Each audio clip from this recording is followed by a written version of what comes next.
Today I'm gonna walk you through exactly what I do for my off-camera flash setup at weddings. Got an email. Taylor Jackson. Shooting 67 weddings last year. Taylor Jackson, welcome. So Taylor, you are well known in this community. You're an amazing photographer.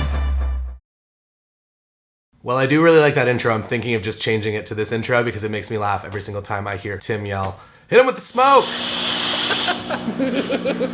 Hit with the smoke! First, I got two things to say.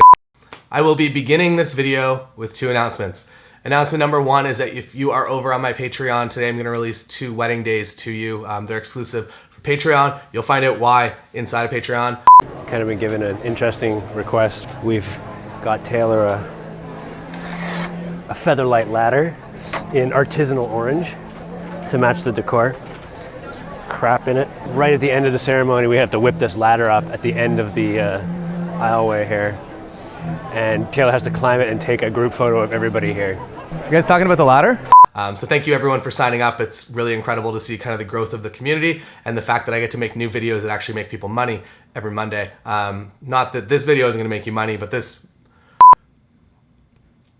separation of my content is that I'll teach photography and editing and things like that here on YouTube because those are global skills that I do believe that everyone should have. What I am locking down over at the Patreon is the things to actually make you more money as a photographer because there are marketing strategies that if 10,000 people saw them, that they would no longer really be working in your market. But if a smaller group of people see them, they will still be completely valid strategies for a long time. Announcement number 2 is a bit of a disclaimer, and that disclaimer is that the video you're about to see, we're going to go to a real wedding and you're gonna see exactly kind of how I do everything and experiment and play with light. And in this video, I will be using pocket wizards and I will be using Nikon speed lights. There is a 100% chance that in the future I will be using Godox. So I will be using a Godox flash system as well as a transmitter. So if you're interested and you haven't yet purchased into a system like the Nikon or Canon speed lights, I highly recommend that you check out Godox. Here is exactly what I will be getting.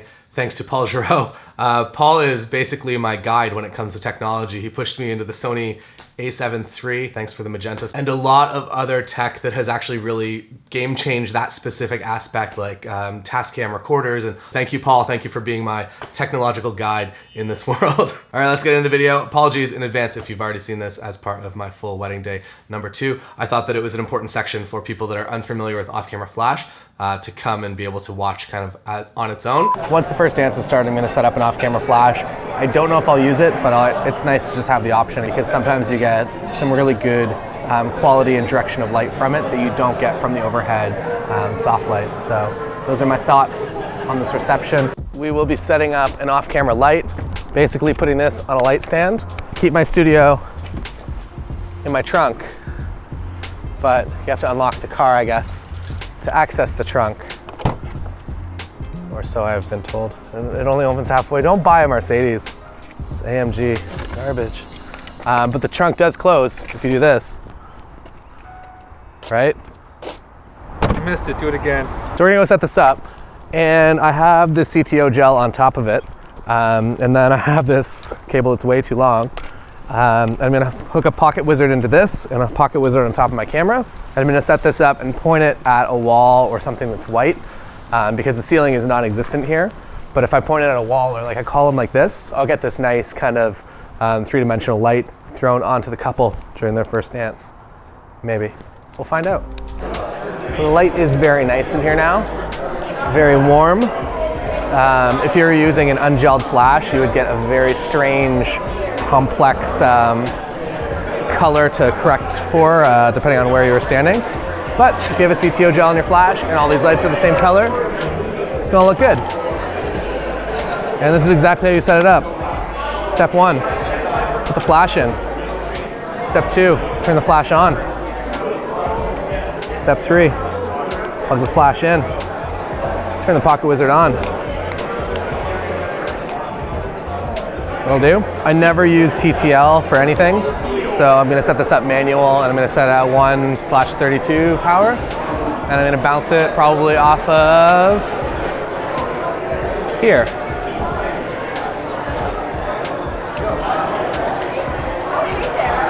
Maybe there.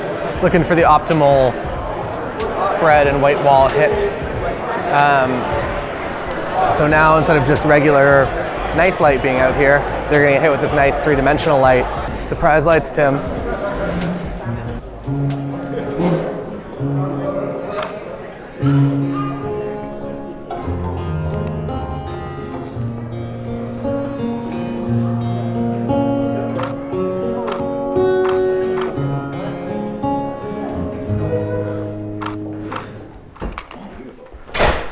I'm gonna put this down and make sure it is hitting you guys. So I'm gonna have you facing, rotate like 90 degrees, so you're doing that exactly, but yeah, still face each other.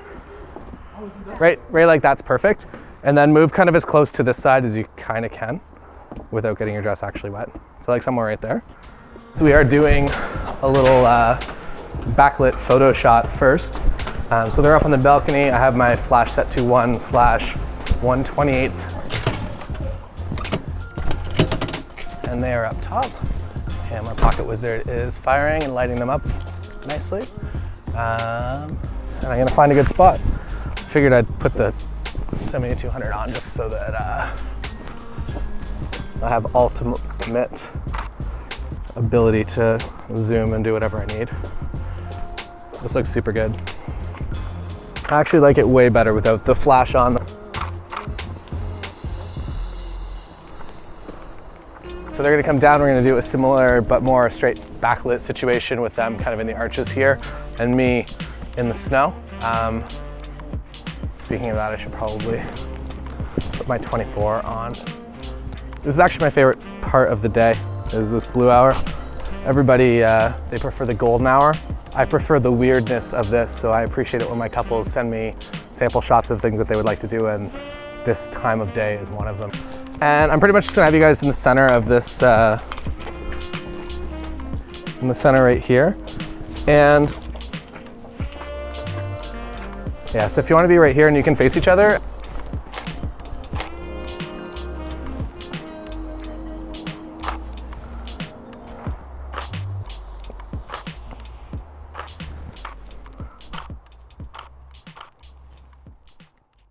So thank you for watching this off-camera flash video. If you are a member of the Patreon, you'll be receiving those emails soon, probably around like 4:30 or 5 p.m. tonight. Nailed it. To leave you with one last guiding principle when it comes to off-camera flash is that don't really, even though I've kind of given you the outline here, feel free to experiment, because a lot of my favorite shots have come from full out experimentation. And I know on a wedding day it's a little bit challenging, so go out into the world on a non-wedding day with some friends and try different setups and different things that you can actually just bring to a wedding day so that you're not fumbling around and trying different things in front of the bride and groom. That's something that really makes people tense up and get uncomfortable, especially when you're using more gear. For the most part, when I'm photographing a wedding, like I'll have 2 camera bodies, usually not even a bag, and that's it. And when I start bringing out flashes and setups and I have a lighting assistant or my second photographer is helping me out, they really do tend to tense up. The good part of that is that it is usually at the end of the day and they've had a beer or 2, or they're just way more comfortable with the cameras. Thank you for watching. Subscribe. I don't know why I'm doing this. This is touchdown. And I'll see you tomorrow. Maybe. I don't know. I have a big wedding tomorrow. It's like 14 or 16 hours. So, but if I don't see you, I will be doing a behind the scenes video from this wedding because it's going to be pretty amazing. Thanks for watching. I really appreciate you spending your time with me. There are so many other photographers in the YouTube universe, so I really appreciate you spending your time with me and trusting me with the minutes, and hopefully I bring you value for the minutes that you invest in me. One last tip, I went in to buy these soft boxes. Actually, Lindsay went in to buy, that's some nice lighting right there. See what I mean? Like, just experiment with off-camera light. So Lindsay went in to buy 2 lighting stands, and to get 2 soft boxes with those lighting stands was actually cheaper than just buying the 2 stands. So always look at those open box deals. So always look at those open box deals at your camera store. And also I feel like I need like a C stand, because this is a lot more flattering. Get this light in here. That's pretty nice, right? Like, that's some good light. I'm glad we figured this out together. See you next time. Those open box deals. Those open box deals. Those open box deals. See you next time.